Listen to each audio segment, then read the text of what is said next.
शेख साहब, एहतजाजी तहरीक तो चले अपनी जगह पे ठीक है, हुकूमत पर दबाव डालने के लिए एहतजाजी तहरीक ठीक है, लेकिन साथ साथ बातचीत का भी एक मामला 22 अगस्त के बाद थोड़ा सा कुछ बड़ा था और लगा था कि शायद मामलात कुछ बातचीत की तरफ जा रहे हैं। क्या वो सिलसिला भी साथ साथ चलेगा या नहीं? किससे बातचीत? एस्टैब्लिशमेंट से।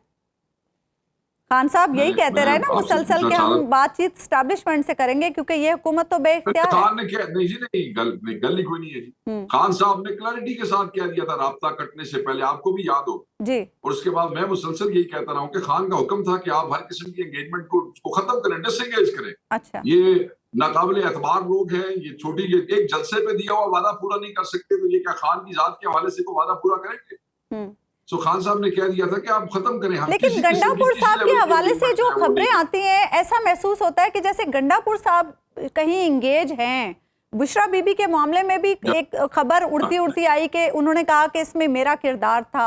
अब पता नहीं, आप लोग ज्यादा बेहतर बता सकते हैं कि ऐसी कोई बात हुई है। गंडापुर साहब से बात हुई है, परसों भी कल भी हम इकट्ठे थे, मेरी उनसे बात हुई है। उन्होंने कहा बिल्कुल ये खबर जो है गलत है, न मैंने ऐसा कोई तासुर दिया है। अच्छा। न मैंने किसी मीटिंग में ऐसी गुफ्तगू की है।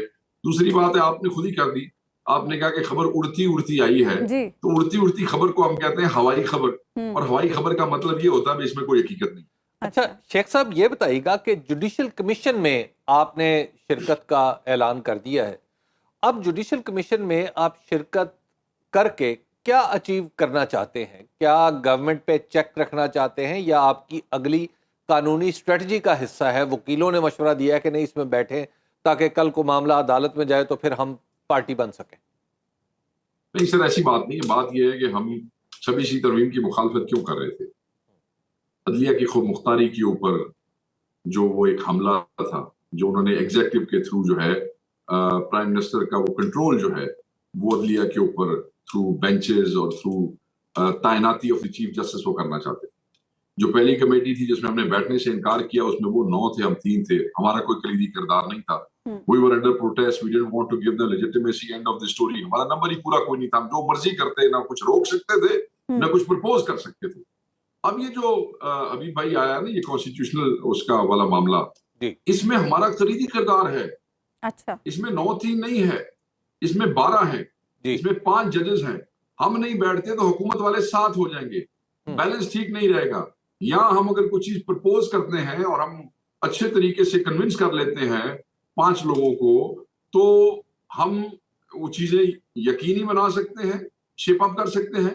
और अगर कोई गलत चीज या गलत बेंच की फॉर्मेशन के हवाले से आ रही है गवर्नमेंट की तरफ से, लॉ मिनिस्टर की तरफ से, और हम उस पर जजों को कायल कर लेते हैं, या हम किसी और पार्टी में से एक बंदा कायल कर लेते हैं, तो हम दो जो है वो एक बहुत बड़ा किरदार अदा कर सकते हैं टू इंश्योर कि कोई ऐसी ज्यादती ना हो फॉर्मेशन ऑफ बेंचेस में। और यही हमारा पहला वो था। सो हम बिल्कुल 26वीं तरमीम के मुखालिफ थे, हैं, रहेंगे, इसको चैलेंज भी करेंगे। हमारी लीगल कमेटी जैसे इसको फाइनल करती, कई दोस्तों ने तो कर भी दिया पर्सनल कैपेसिटी में, बट स्टिल जब तक ऐसा नहीं हो जाता, हम जो कर सके इन चीजों को रोकने के लिए तो वो हम करेंगे। और उसमें यहाँ हमारा किरदार है। इस कमेटी में वी मैटर, पिछली कमेटी डिड नॉट मैटर। अच्छा शेख साहब, पिछली कमेटी के हवाले से एक बात होती है कि आपको श्योरिटी दी थी मौलाना फजल रहमान ने कि उनकी तरफ से जो मेंबर होंगे कामरान मुर्तज़ा साहब, वो आपकी सपोर्ट करेंगे। और कामरान मुर्तज़ा साहब को और मौलाना फजल रहमान की पार्टी को ये श्योरिटी दी थी पाकिस्तान पीपल्स पार्टी ने कि अगर पीटीआई आपके साथ होगी तो हम आपके साथ चलेंगे। उसमें आपकी एब्सेंस ने सारा मामला खराब कर दिया। क्या इस तरह की कोई इंश्योरेंस थी आपको? ये सर बिल्कुल गलत है। मौलाना साहब को जिस वक्त एंगेजमेंट हम कर रहे थे रिगार्डिंग 26वीं तरमीम, हम उन्हें एक कायल करने की कोशिश कर रहे थे कि आप इनको वोट न दें।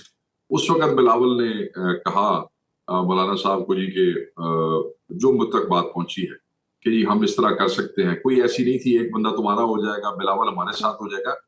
जो बंदे मतलब है कि जिनको ये कहा गया था कि तुम्हें हम वजीर आजम बनाएंगे, इसको शहबाज शरीफ को फारिग करके, और एस्टेब्लिशमेंट का हाथ था, वो देखिए आड़ियां जाड़ियां सुबह आ रहा है, शाम आ रहा है, दोपहर में आ रहे हैं। आपका क्या ख्याल है कि वो उनसे बगावत करके मौलाना के साथ मिलके और हम सब उसको मंसूर अली शाह को ला सकते थे? अच्छा। नहीं, ये इतने सत्तू कोई नहीं जेना दे विच इसे गल्ला बबकियां ही ने। अच्छा। असल बात ये थी कि कन्विंस करने के लिए मौलाना को कि जी आप वोट करें, क्योंकि हमने तो कहा कि अगर ऐसे आप इस तरमीम पे, इस शिक पे आते हैं तो हम वोट नहीं करेंगे। तो उसने उनको ये कहा, उस पे जब मौलाना ने हमसे मशवरा किया कि जी वो बिलावल कहता है कि मैं ऐसा कर सकता हूँ, तो हमने कहा जी तो फिर तो इंतजार केड़ी गल है, he is the senior most जज, ਤੁਸੀਂ ਉਹਦਾ नोटिफिकेशन कर दियो। नोटिफिकेशन एक जज का 81 दिन पहले हो सकता है, तो इसका आज क्यों नहीं हो सकता? तो वो बेसिकली फ्रॉड था, झूठ बोल रहे थे मौलाना के साथ। हमने तो उनके साथ एंगेज किया कोई नहीं, ना हम पीपल्स पार्टी के साथ एंगेज करना चाहते थे। एक मिनट के लिए एंगेज किया मौलाना ने, मौलाना को उन्होंने कुछ चूरन वूरन बेचा जो वी डिडंट बाय एक्चुअली। अच्छा शेख साहब, अब जजेस की तादाद में इजाफे का बिल भी कह रहे हैं जुमे को आने का इम्कान है। क्या जजेस की तादाद में इजाफे के मामले पर पाकिस्तान तहरीक इंसाफ को कोई एतराज है या पाकिस्तान तहरीक इंसाफ इसकी हिमायत करेगी? We will hold a meeting tonight and we need to discuss this. Why? Because ये जिस तरीके से ये जजेस की तादाद बढ़ाने की कोशिश कर रहे हैं, फिर आगे बेंचेस, फिर वो किस मेरिट के ऊपर लिए जाएंगे, कैसे लिए जाएंगे, ये बहुत सारी चीजें हैं जो बैठ के करने वाली हैं। उसमें मुशावरत आज ड्यू है हमारी, जैसे हो जाती है इंशाल्लाह ताला तब हम फैसला करेंगे। अभी तक हमने इस पे कोई फैसला नहीं किया कि हम मुखालफत करेंगे या साथ देंगे। We'll discuss this. अच्छा, सुप्रीम कोर्ट बार एसोसिएशन के इलेक्शन से बहुत सारे लोगों ने तवक्कुआत लगाई हुई थी और आपकी पार्टी से ताल्लुक रखने वाले हामिद खान साहब, अगरचे वो बिल्कुल प्रोफेशनल है, पीटीआई का वो जिक्र तो इस इलेक्शन में नहीं आया, लेकिन क्या आप समझते हैं कि सुप्रीम कोर्ट बार एसोसिएशन का जो इलेक्शन है उसमें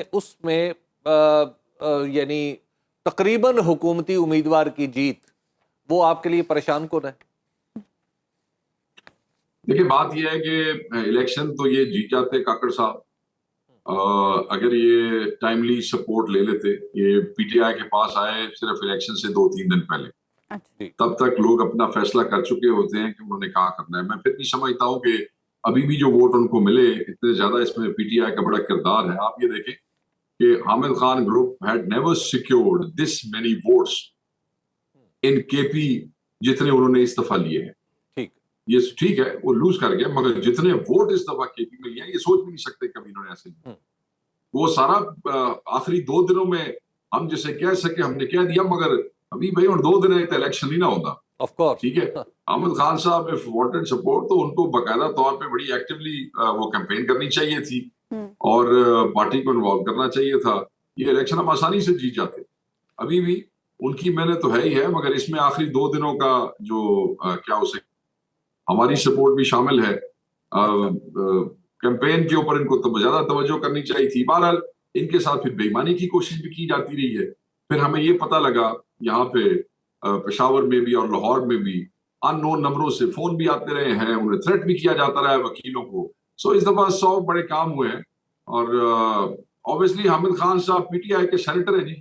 पीटीआई का सेनेटर पीटीआई बनाती है, तो वो अपने आप को डिसएसोसिएट तो नहीं कर सकते, और ना कर सके इसलिए कि फिर आखिरी 2-3 दिनों में फिर सपोर्ट मांगनी पड़ी और फिर पीटीआई ने दी सपोर्ट। मगर अगर ये इलेक्शन सुर से लड़ा जाता तो जो थ्रेट्स मिल रही थी ड्यूरिंग कैंपेन हम उसको हाईलाइट करते, हम उसके ऊपर कोई एक्शन लेते, कुछ करते तो वो बेहतर हो सकता था। मगर फिर भी मैं समझता हूँ ये जीत है। इतनी फस्तायत के बावजूद, इतनी इंटरफेरेंस के बावजूद, इतनी धांधली के बावजूद भी he scored that many votes. तो उसमें मायूसी नहीं है, सिर्फ ये है कि he could have planned it better actually।